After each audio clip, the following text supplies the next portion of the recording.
after you have duplicated the template, added it into your own workspace, and removed some of the guidance from the top, this is what you should be looking at. I have copied this one fresh, so it should be exactly what you see, unless of course you're working with an updated version of the system. But I can understand that it's a little bit overwhelming at first to take a look at, so that's the point of this video. We're going to kind of just move naturally between the pages, dashboards, different areas, and hopefully in that process of me walking through it, how I personally use the system, you might get a better feeling for how it all links together and how you can use it for your own setup. So the first thing that I would do, taking this template from scratch, is navigate to objectives. And from here, what we're going to do is give ourselves some key goals and targets to work for. So if you already have these, if you already know what your objectives are in your business, then feel free to just start filling these out based on the different areas. So the areas that are listed by default are going to be marketing, content, personal goals, things like sleep, productivity, reading goals, maybe even. Actually, you can put that in personal or in the learning goals. You may have a clear financial goal that you want to add. If you're not exactly sure, or you want to use this setup to help you actually figure out what your objectives and targets should be, what those values should be, or if you just want to check exactly how these might perform or how they might develop over time, you can navigate to this strategy, and then in the top tab, go to models. And these models, this is a database that will be updated over time. You can use this objectives checker to kind of touch base or have a reality check on whether or not your objectives that you've set for yourself are realistic. So let's say I think the financial goal was 5,000 per month. Let's say the current value is 3,500. In 6 months, you want to get to this target of 5,000 maybe. The current growth rate might be 10%. So what this will tell you is the value at the end of the 6-month period that you've set for yourself, so the timeline that you've set for yourself for this objective. So this is above 5,000, which was our target. The growth rate that's needed to reach the target is 7.14%. We input 10 just kind of as a starting point, but if I now go and say 7.14%, I'll look on this chart and I should say that at month 6, which is, month 6 should be here, we are at 5.3, so we passed our mark. So this is just, again, just a tool to help you kind of check any of the objectives that you've set for yourself and how they might grow over time, whether or not they're realistic. Slightly sidetracked, but the first thing that I would do for this solo web design business that we're pretending to start is to take a look through here and set some more relevant objectives. So these are the ones that are there by default. For this particular business, perhaps I don't actually have some of these goals. Maybe these are different amounts that I am aiming for. Maybe I don't have a product yet. Maybe I'm not trying to be active on Twitter. Instead, in terms of marketing, I might want to reach out to 100 leads. I can check in on this at the end of the month. I can set the target to 100. Current might be 0. Type as an action, something that I need to go out and do. And this is now going to be in one of my marketing objectives. So content, I think for this business we are going to have a content plan, and we're going to try and start putting out some articles weekly. Sleep, that might be, I think that's about right. Let's say that the target is 5,000 per month. Again, you can adjust these objectives as a starting point for when you're getting set up with the system, and they'll appear throughout, and there's something to kind of help you stay on track. So once I have set my objectives, the next thing that I would do is just ask the question, okay, how am I going to actually reach these targets that I've set for myself. So if one of my goals is to earn 5,000 per month, and if the current value is 3,500, then how am I going to increase that? What do I need to do to make that happen? That kind of naturally leads me into the projects or the actions category. So what I'm going to do is I'm going to navigate to the projects dashboard. And the way this is set up is the main view has all of our business areas, subgroups like this, so that you can see the content projects, finance projects, services projects, listed as such. If you click through the tabs, then it just is going to show you a focused, filtered view for your particular projects in each area. So since we don't have that many projects, it's fine, I think, for us to start here. As you start to add projects and campaigns and different things, this filtered view, along with some space below to create your own notes, create your own repeat assets, things like this, you can add them directly here. And what we're going to do is we're going to imagine that we're setting up a blog for our web design business from scratch. So I might actually just delete this so that we can start fresh. I'm going to navigate to today in the timeline, and I'm just going to click directly on this page, drag it out for the first month, and what we're going to do is going to create a content project for this particular web design business. So what I'm going to do is I'm going to say content foundations. Project value is not relevant here. The actions we can link to later. These are some of the preset default actions, so we can delete all of those later since they're not really going to be relevant. And really, all I need to do is create this this first project item, and from there I can kind of navigate to it again later. So I've created this content project. Think of it as kind of like sketching my outline of different projects. I'll come back to it. I'll link specific actions to it, link specific content pieces to it later. But for now, we're just trying to get kind of a sketch. Now, finances, Twitter growth, that doesn't really make sense. So let's just delete that. Telling our story, that's also not a financial project. But one finance project that I may have for myself is to set my personal, oh, not like that, set my personal budget. So that may involve some actions and tasks within it. I can give it, given it a due date of, the next couple of weeks. I want to kind of get my finances in order. That's one way of thinking of it. That's just going to be a financial project for me and my business. Now, the services projects, this is where we're going to list our client projects. So, and also any kind of development of our services and offerings. So right now we have 2 projects that are there by default. Those may not be relevant. You may not have won the contract to redesign Asana, but I think that since one of our objectives was to raise our our revenue to 5,000, it seems like what we're going to need to do is win a couple of projects. Maybe we're going to think about raising our prices. Maybe there's going to be some strategic thinking that goes into it. So right now I'm going to leave it open. I'm going to leave it empty. And once we win a new client, we can add that directly when we walk through how to set up a new client project in this system. Marketing projects, maybe there are some marketing projects that we can add as well. I don't want to go into too much detail on all of these since there's some more to cover, but hopefully that gives you a rough idea of how I would go about setting up this projects space.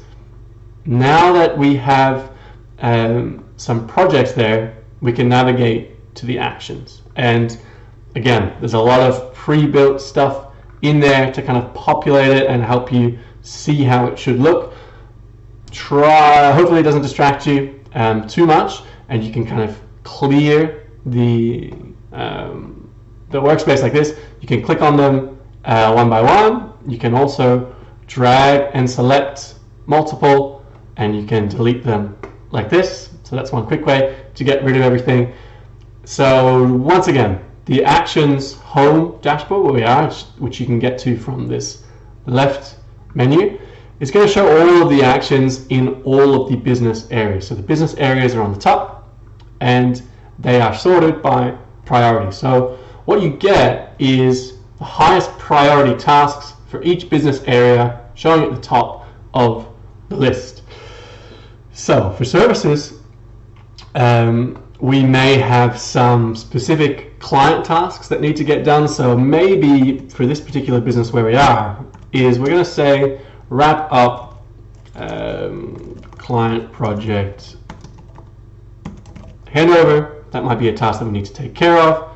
Content, we've already set ourselves a project of setting up the content foundations for our new website. So let's say that one of the actions that we need to do for that is to do first SEO research. So maybe that's part of the strategy, is that we're going to actually take a kind of keyword approach to driving new traffic, driving new leads to our web design business. So we're going to do some SEO research. Maybe another high priority task is going to be to simply write a first article, or let's say publish the first article to the website. As you can see, this is a very specific use case. As we go deeper and deeper into this example of this imaginary website, web design business, there are going to be more and more assumptions.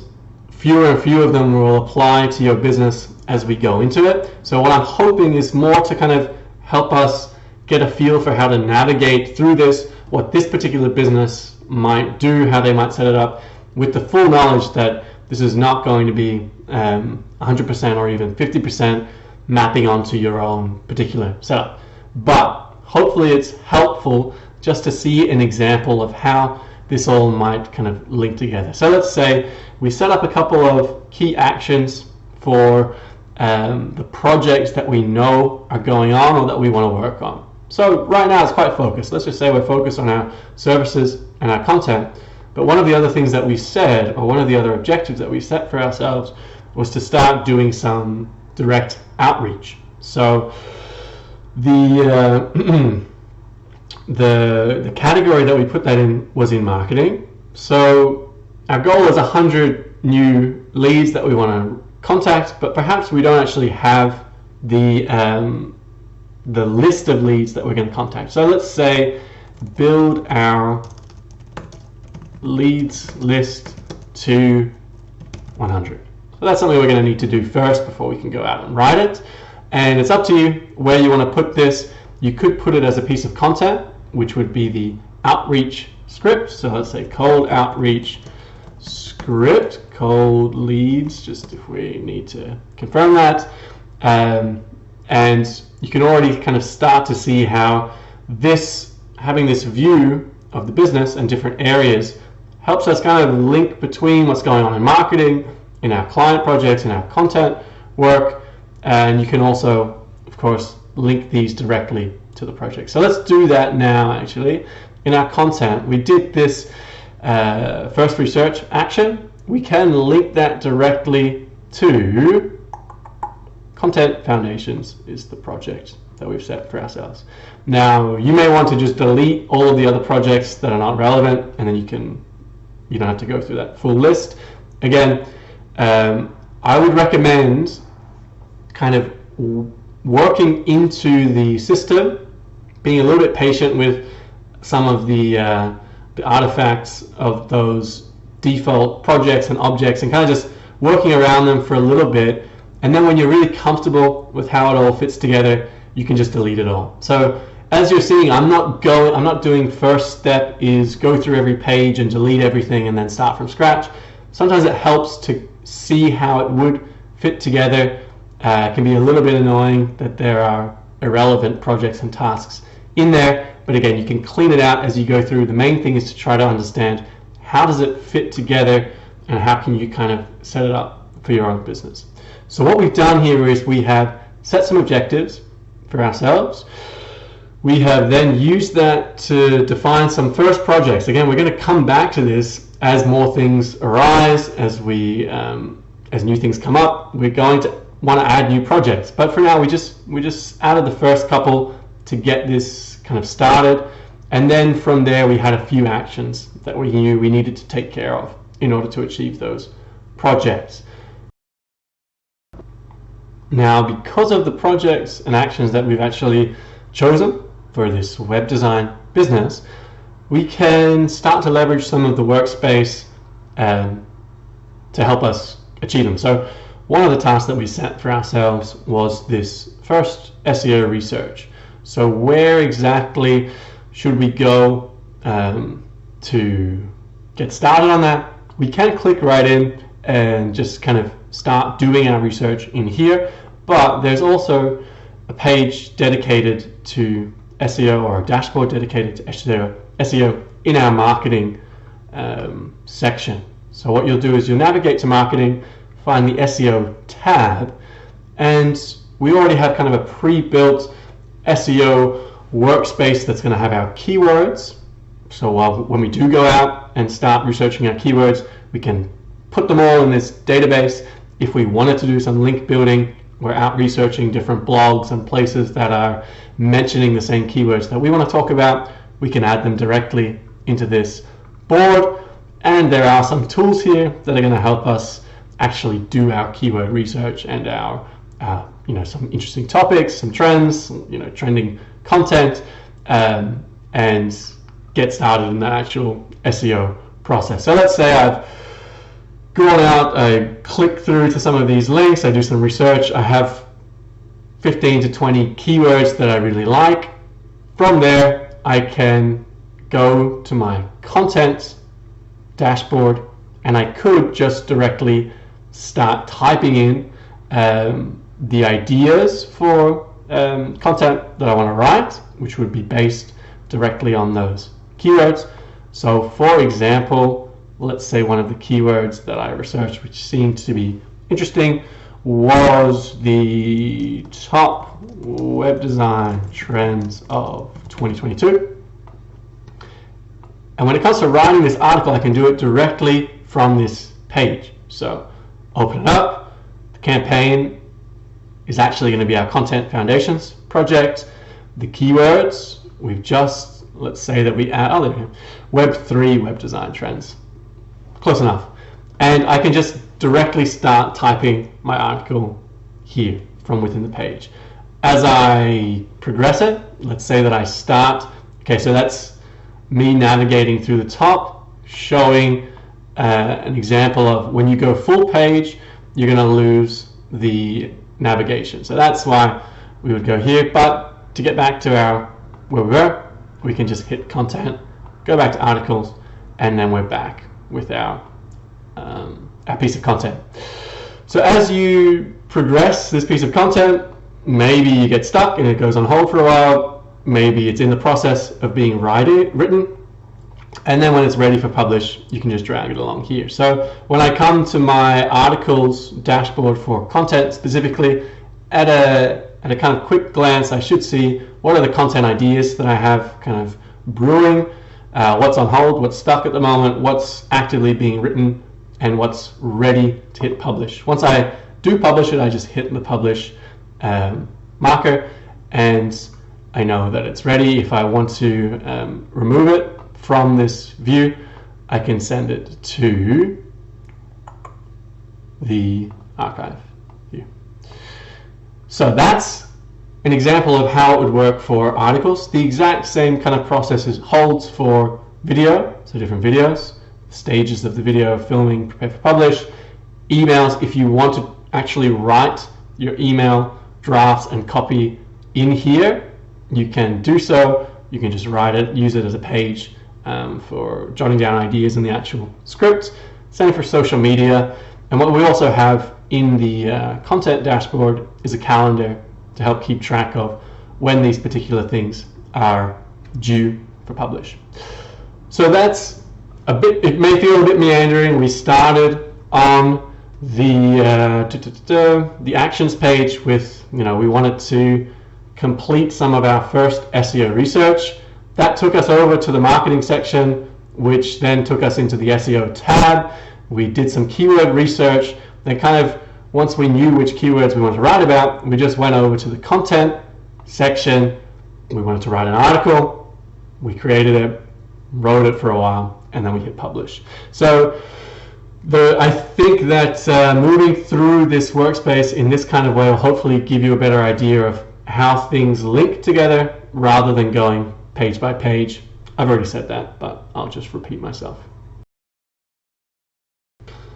So our web designer has been busy writing and getting set up with their content plan and things, but they also have some client projects that they need to win and that they need to deliver. So let's fast forward a little bit and imagine that we have gone out, we've sent some cold outreach, maybe we had some positive leads coming in from that excellent article that we've just posted, and we have some interest in a project.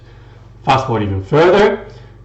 No, let's bring it back. So from that kind of initial lead, the person who has contacted us or is interested in working with us, once again, let's not be overwhelmed by the large number of names. This is just, again, to kind of populate the database and help you understand how it all fits together.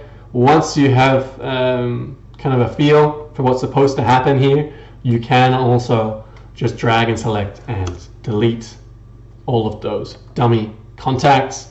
Might take you a couple of goes. But starting fresh here, let's say we have our list of leads as, let's say, Adam A, Ben B, etc., etc. So we've got our list of 100. We've completed our action to fill our leads list to 100 people. We do our due diligence and we contact them via our cold outreach email. Adam continues the conversation with us. We can keep track of that in here. Ben, on the other hand, said he's not really interested at this moment, but he might be interested later, so we could put him in the circle back category. Adam is, we go back and forth. I think it's time to send him a proposal, so I'll go to my proposals tab, and these are some default, this is again kind of dummy proposals, but the actual proposal template, this that I'm scrolling through now, is something that you can recreate basically instantly. So let's say that Adam, a website design proposal. So we're talking about setting him up with a new website. We're going to build it from scratch. This is a proposal object, so I'm writing it right now, and I can just hit this template and it's going to generate that full proposal template that we saw earlier. Fast forward and I fill this out based on some of the details that Adam and I have been discussing. I'll fill out the budgets, fill out the timeline, and adjust it, of course, for what makes sense for my particular business. The bid, you can add that if you want to keep track of how particular bids are performing. So let's say I have my website standard offer for him. It already knows that it's 3,500. Intro call, I could create a meeting in here. So let's say that with the proposal or after the proposal is accepted, I could set up an intro call to kind of kick things off with him. Any meetings actually I could book in here. The contact is going to be Adam A, which we've just created. So that's going to get linked to Adam. And this would be the actual proposal that I could send and link to him when ready. So let's say that the writing becomes sent and he accepts it. So now it's accepted. So what we have now is we have a live project with Adam. Again, we can just delete these other ones since they're dummy examples. Below you could see that call if we booked one with Adam, and some of these other tabs may be useful. The offerings. That's where we pulled our bid is where we pulled our bid from. But in the offering space, you could actually input the actual services that you offer. Maybe this particular business offers a full website design. Maybe they also offer some branding. Maybe they also offer some maintenance service. So in the offerings category, there could do a retainer, branding, website design. I'm fine with those being there. But the question that we're trying to answer is, now that we have Adam interested, we're ready to kick off our project. One thing that we can do with Clarity OS is create a new client portal. So what I'm going to do is I'm going to say Adam A client portal. We're going to link it to the, sorry, we don't have a project set up for this yet. We can go back and set that. We're going to hit this client portal creation template. What that's going to do is generate a new portal for us. Might take a little moment. As it does that, we can no, we'll just wait.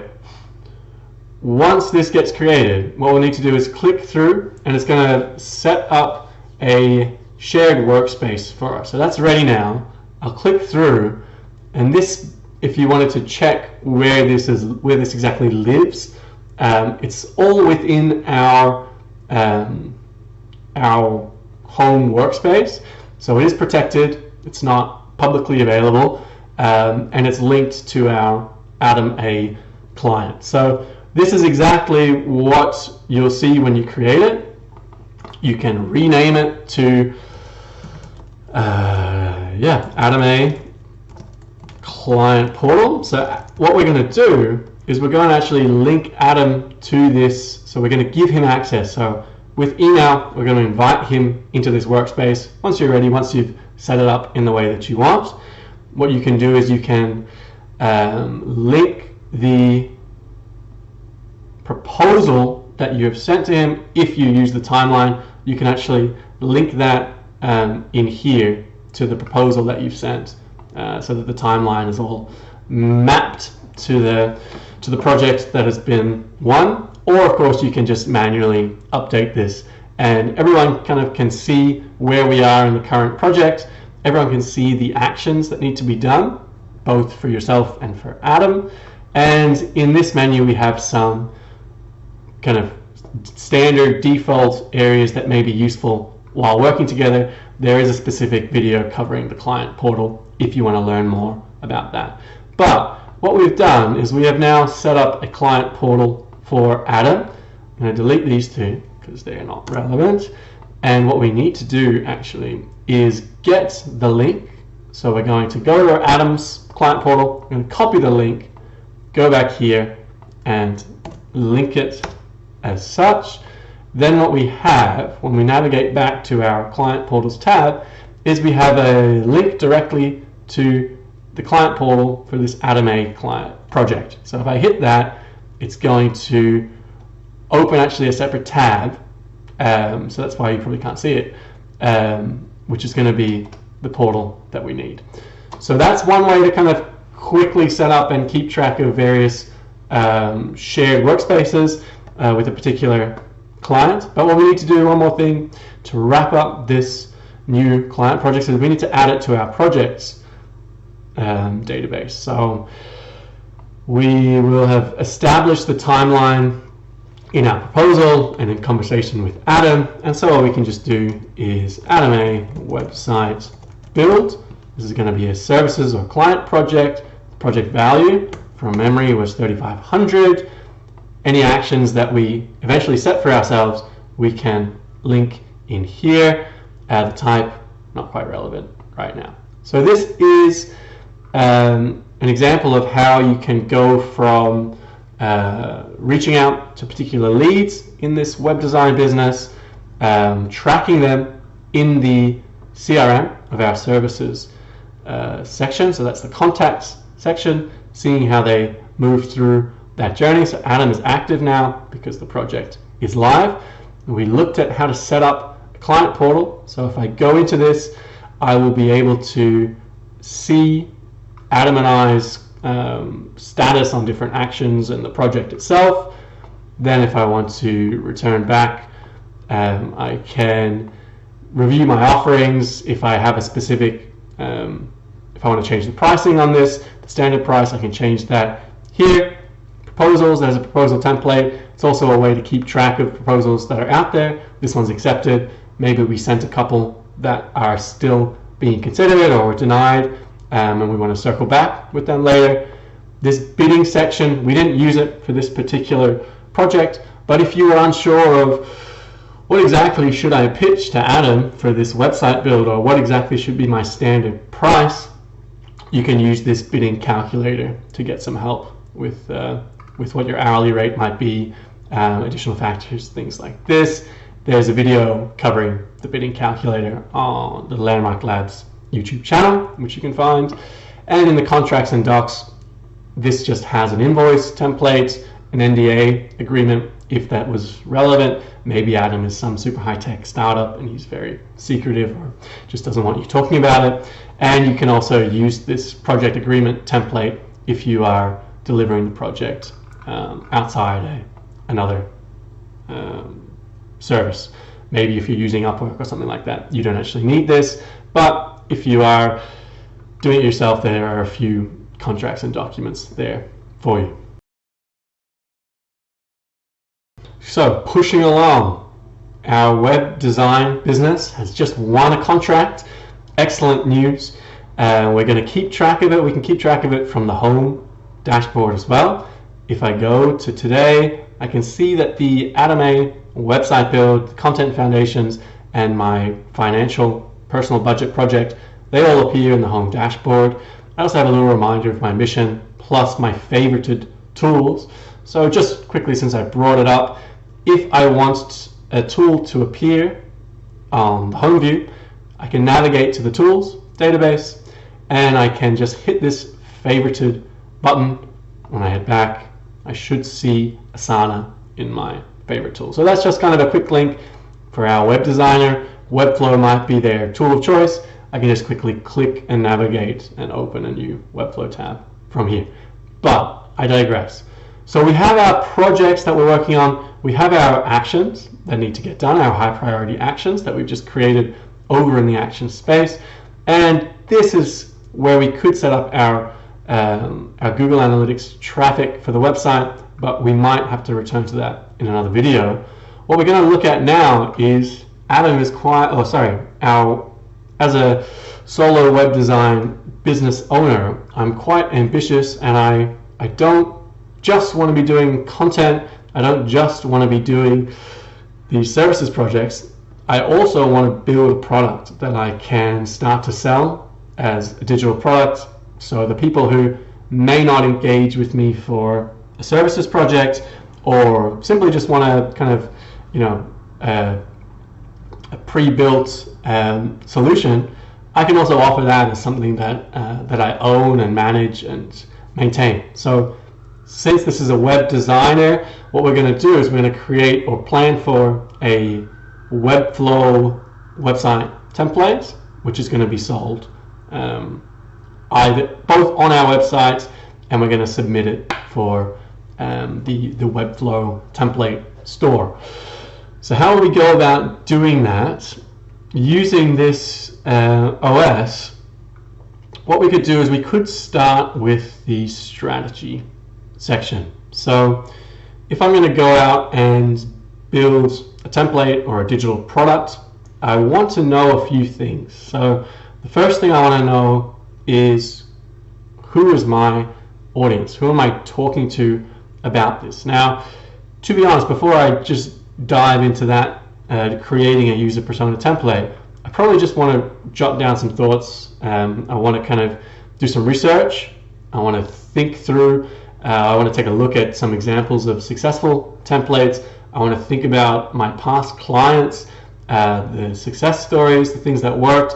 I also want to think about the things that I like. And this kind of strategy workbook might be where I start to formulate the plan for, okay, what type of product should I actually be building? So if I were to go in here, jot down some thoughts about, the current opportunities. So let's say product strategy. I can tag it with products, that makes sense. And I just kind of jot down, okay, some key questions for myself for this product. Maybe it's going to be, who does it address? What are their pain points? Which of those does this solve? What other solutions, if I can write it, are out there? So that's where I might need to do some research. What are people willing to pay for this type of product? And maybe how am I going to distribute it and get some customers for it? So let's just top of the head kind of what I might want to be thinking about for this particular product strategy. And from there, I can already start to see that I need to do some research. From this list of questions, I might directly be able to add some actions to my list.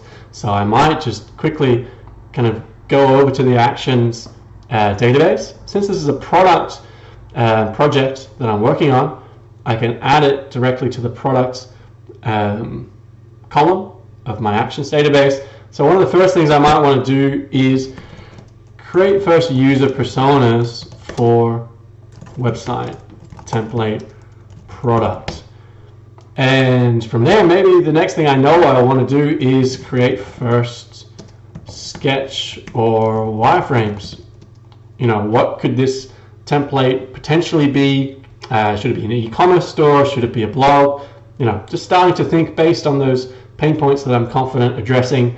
What are some things that I need to do? And I can kind of fill out this list. I don't want to add too many things right now because I'm still kind of just getting started with the idea itself. But you can see that from just prompting myself with a few questions about this particular product, and those have disappeared somehow, so that's not good. This one, because I already did a product strategy. From these key questions, you can see some actions are already prompted, and I might just want to jot them down, add them to the database right away. So one of the actions was to create a user persona. Some of you may have some questions about the user personas themselves. These are some dummies, again, just to kind of populate the space, but I want to create a new one. And this is going to be a very rushed version of what it would be like to create user personas. I would recommend, we have a video covering user personas specifically, but it should be a process that you really think about, do some research on, and prepare for yourself. But you can hit this persona template to get started with that view that you see in the existing database. So this is linked to a pitch document, which you can, or a pitch template, which you can copy with a free account on Pitch. It's just a nice visual that you might want to add to organize your personas. Then we can start to fill out some key information about this particular persona. So I'll leave that to you. There's a space for the pain points. There's also a video covering this, so I won't go into it too much. But once you have created some user personas for yourself, once you have thought about, so that's our users space, once you've done some research on the competitors, you can fill out this database. If you want to think even more specifically about your positioning and some of the key business statements, you have a space for that. So some of the strategic work has been done on the product. Now I might navigate to the product section, and I might actually add it as a product offering. So let's say Webflow e-commerce template, and maybe I set the price at $79, and it's a digital product.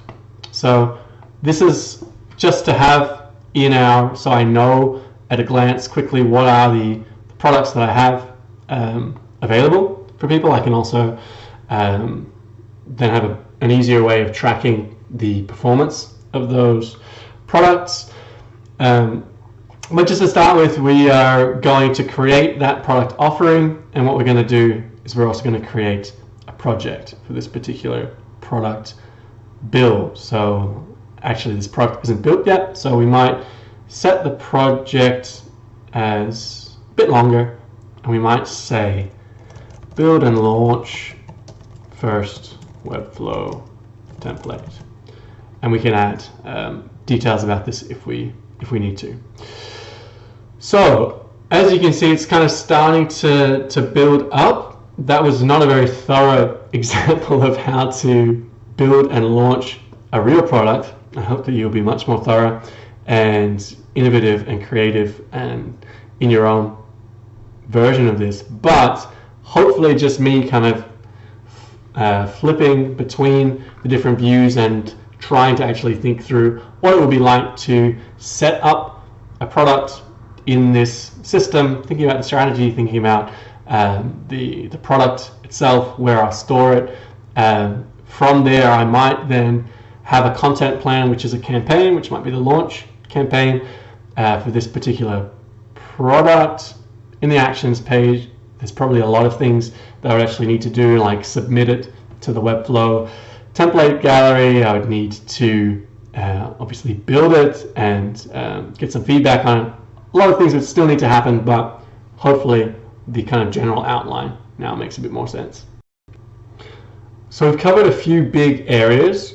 We've covered the basics of setting up objectives, projects, and actions. Then we went into a scenario where we wanted to set up a new client project. We worked through that kind of services space. In the process of talking about products, we linked back to the strategy, thinking about users, thinking about competitors, doing research. The research, by the way, if you go to the research tab, you can view all of the things that you've added. There's a video we have about using the Notion web clipper while you're actually browsing the web to then add it to this research database. So go check that out if you have questions. But in the process, we kind of covered a lot of these different spaces. Now, one that's missing that we didn't go into explicitly, I'll just touch on quickly, is the ideation and brainstorming. There are two databases in this Ideate workspace. There's an incubator, which is for product and things that we're kind of building, features, ideas that are not specifically pieces of content. And then there's our content database. So the incubator can also have ideas for, let's say, a marketing campaign. So if you you have an idea for a kind of a giveaway or some kind of New Year's resolution, whatever, the incubator in this marketing incubator would be a place where you could add that. Content, brainstorming, we have our different types of content. All of these are going to be ideas. So the content master base is quite large and there's a lot to it. This view is just going to show ideas for specific topics. So if I was setting this up as a solo web design business, web design might be a topic that is relevant. I might go quite niche on Webflow itself and do some Webflow tips. That didn't change. Done. Webflow tips. I might have some, maybe personal is a category, kind of day in the life, my personal journey as a web designer, etc. So you can update these topics and tags for things that you kind of talk about regularly in your content, kind of core topics of your content plan. And then the rows are just going to show the different media that we can publish through. Again, if you use a different media, if you want to specify a platform, you can add a new group here. So that's what the Ideate is. And by doing that, we have actually covered most of these, not in detail, but most of these areas. The next thing I want to talk about is workflow. So let's say that in the process of thinking through our content plan, I have a specific way of going about writing and publishing an article that I do every single time, or that I want to do every single time. So for something like content repurposing, it might be helpful for me to just kind of specify my workflow for how I go about publishing a new piece of content. Now, these are, again, just kind of demos. Some of them actually have information that may be useful, such as this on-page SEO checklist.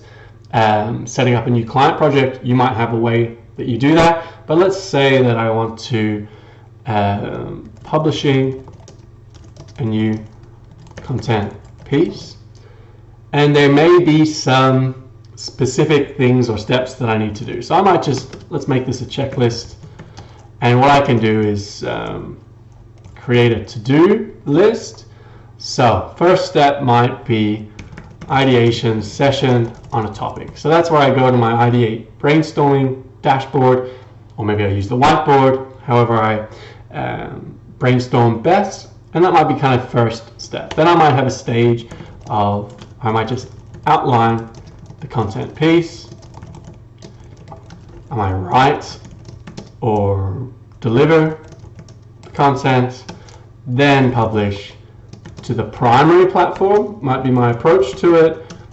Then I might have a stage where I break down the primary piece into, and here I could get specific, a tweet, an Instagram post, a video clip. So again, this is me somewhat rambling quickly, but I just wanted to kind of quickly give an example of how whenever you do something, or whenever you notice that you're repeating a process or a workflow in your business, this workflow space can actually build up to be a really useful library for you in your business to kind of quickly go into those repeat processes. So let's say you've just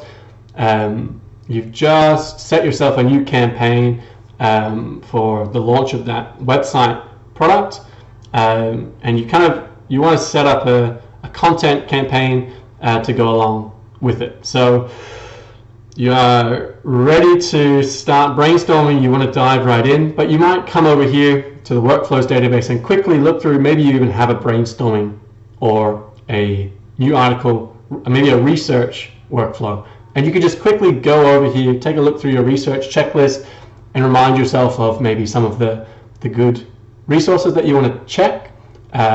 Maybe there's an example that you want to check. Maybe you have a person that you go to for advice on a particular thing. So I think that having this dedicated workflows database is something that can help you kind of start to think a little bit more specifically about the processes in your business by simply just formalizing them in this page. So I think there's more to be said and more that I can cover on workflows and probably develop this into a more extensive feature. But for now, just know that this workflows is meant to be a space where you can start to really streamline your business processes. So we covered a lot of ground already, and most of it has been on this kind of planning and doing part of the business. So we've been thinking about planning our projects, campaigns, strategies, products, things like that. Then we've looked through these dashboards and systems for how to actually implement and get things done in the system. And now there are a couple of remaining areas or larger categories which probably deserve their own video, and so I'll need to think about how best to present that information. But let's just very quickly skim over what the idea is for this particular web design business in terms of using this performance category of pages. So the business owner has set some objectives for themselves in different areas, but there are more specific analytic data that should be drawn when making decisions about, so I've gone from this planning phase into an action phase, into then reflecting on the data, what's actually happened, how does it compare to the plan, and circling that back into my next round of strategic thinking, my next round of planning to kind of grow the business further. So any kind of performance data that you have, depending on the tools that you use, depending on the goals that you've set for yourself. So this is not just the Google Analytics dashboards and things like this. For guidance on how to add these Data Studio, they look complicated, but really it's quite simple to add that dashboard there. You have the templates here in this section, and there's a scribe walkthrough. I'll do a video on how to add them, but don't get overwhelmed with these live dashboards. But let's say our website designer business is curious to see kind of how their business is actually performing. Any of the areas that they have set goals and targets for themselves, they should be able to track within this system. So this is kind of live data, so that's useful to just get an overview of how the website's actually doing, how many people it's bringing in into the business. For the marketing section, I might want to keep track of my email performance as well. This I'll have to do manually for the moment, so if I send out a welcome email, or if I send out multiple newsletters, and let's say HubSpot is my email service provider, or my email platform, I can just grab the information from HubSpot. I can link it to the particular campaign that we've set up. If I were to set up, let's say, a welcome email for that digital product, maybe there's a flow that they get after they purchase the website template, then I can track how that's performing, and all of this, the history of all my emails, would show in this performance category. Same thing for products. I might have different objectives and things that I'm trying to measure for the product goals, and with the overview I should be able to kind of quickly navigate to the most relevant things. So maybe client feedback, maybe I want to keep track of that, and I'm using some tools to take care of that.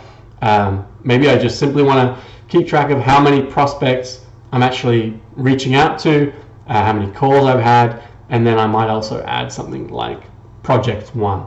So this will be very personal and unique to your business and what you're tracking, but the idea for this performance and analytics dashboard is to really just keep track, a consolidated kind of space for all of your various performance markers. Now, part of the performance is also the financials dashboard. There is a longer video going into these charts, how to set them up, what they mean, how to use the cash flow chart, including the runway, how to use this runway calculator. The statements and docs are in here as well. We have revenue, cash flow, and expenses as the main things to keep track of. Again, I'll point you over to that Notion budgeting template video for more details on how to set this up in your own workspace. I think this is something that also needs to be developed further, but if you have questions, please send them along. I'm happy to help you get set up.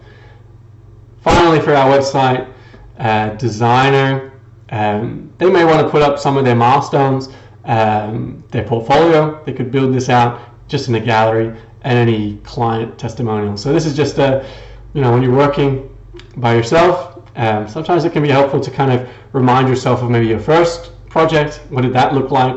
Compare it to how far you've come. You can take a look at your portfolio to remind yourself of the types of projects that you've been working on, and it's always nice to kind of see any client feedback or testimonials from happy clients in the past. So this accomplished really is just for some of the psychology of working in your own business. It can just be helpful to have a space where you kind of remind yourself of the things that you have accomplished. So that's the idea here. Lastly, we have a personal reflection space. You can just think of this as a journal, entries by different areas of the business. If you have your own journal template that you like, you can also easily just slot that into this particular workspace. There's nothing fancy going on with the journal here. Same with the learning. This is just a space where if you are perhaps taking any courses, you can keep track of them here. Reading lists, any top resources. This is something I could add to myself if people want help with finding good resources for their business. But again, it's a personal thing, so I'll leave the list building to you. Finally, I did say that I'll talk a little bit kind of bigger picture about how the system works, because I think part of the overwhelming feeling might come down to, okay, what can I touch? What can I tinker with? What might break the system? What won't? And I think those are very fair questions. So let's just quickly kind of walk through the very basic structure of the Clarity OS system. The first thing to know is that the entire system is built on these pages down here. So these are both pages and databases, and from them, basically, with a few exceptions, we can build out all of these kind of more UX, UI friendly dashboards and pages and things that we actually don't mind interacting with. So as you can see, this project is a linked database, and it's showing a timeline because that's a useful thing to see on the home page, maybe. But the actual projects live in this project's database. So if I ever want to go to the original database, and you can check where it lives in your system by looking at the trail in the top left corner. But this is the full project's database, and with all of the various properties attached to it. Again, this is not that much fun to look at. It's not that useful. It's not really filtered. You could obviously create filters and things for yourself in here, but the idea of this system is to kind of pull from various databases and create the views that we want to interact with and that are helpful for interacting with. So that projects is just an example. The same thing for the actions database, the same thing for this tools, gallery, and list. So what I'm saying is, do not be too scared to break anything unless you are in this territory down here. If you delete, for example, this, say the actions database, all of the timelines and boards and things that you see that are referring or referencing the main actions database will just disappear. So that wouldn't be good. But for example, if you accidentally delete this one, it's not a big problem. That can easily be reinstated or recreated by pulling from the original actions database with all of your actions and data in place. So if you do ever accidentally break something or delete something and you're worried about how to recreate it, please do send me a message and I'm happy to help. So there are kind of, I guess, most of these are going to be databases. In fact, all of them are databases down here. So that's on the home page. That's why these are quite important. But when you go into or navigate into some of these areas, such as strategy, these top pages, maybe it's helpful just to understand how it's created. These top pages live on the strategy main page. So that's what these pages down here are. So the reason we create it like that is to allow for this consistent menu to exist, first of all. Then when I navigate into the Users tab, this actually belongs to the strategy page. So what that means is if I delete this strategy page, I delete all of these with it. Again, not good. If I accidentally delete this Users page, only this page and all the information on it, none of these databases will be affected since they're not. Actually, if you delete the full page, then these would disappear as well. So generally speaking, deleting pages, not a great idea. But again, if you do get stuck, feel free to reach out. What I'm trying to do now is just try to explain kind of how the system actually works, and in doing so, hopefully that helps you get a feel for what you can do, what's dangerous to do, how you can create new things, and so on. So if I return to the home page, in terms of structure, what else needs to be known? The left menu is using sync blocks. You can see there are 96 other pages where this appears. And so if you wanted to add something to your menu, to the planning menu, it's going to appear on every other page. So that's a good thing because you don't need to manually add 96 new items across every page. But it's something you should just be aware of, that these blocks are synced and linked across the whole workspace. So good if you want it to be convenient, bad if you delete it or if you make some kind of error. So that's one thing to know about the structure of things. Another common question is, how do we get these borders around it? It's just a call out box with things added into it. So I can do that here quickly. Call out box, and what I'm going to do is set the color. Oh, my head's in the way. That's not good. Set the color to default, and then I can just drag big stuff like this into it to keep that that shape. So that was just a question. So again, if you accidentally delete something and you want to quickly recreate it in the same style, call out box, default color, and add it in. And otherwise, structurally, I think that just by kind of navigating through, and not navigating by kind of looking through each page and trying to understand it, but by building stuff. So add some projects for yourself, link it to some actions, link it to some objectives, go to the ideation board, have a think about different ideas for different campaigns, go into your strategy space, use the workbook to think about things and create prompts for yourself, create some persona templates, do the research on your competitors, add them to the database, go over to your main research database for anything from content to marketing to product ideas. Just really try to bring your business into this workspace where you can. And in the places that you get stuck, if you're really stuck and need to create a new solution, I would love to hear it, because then maybe I can also help build something for the community that would solve that problem. Or if you get stuck in a kind of more narrow way, then think about some ways that you could solve it. Look at other templates, try and integrate them into the setup.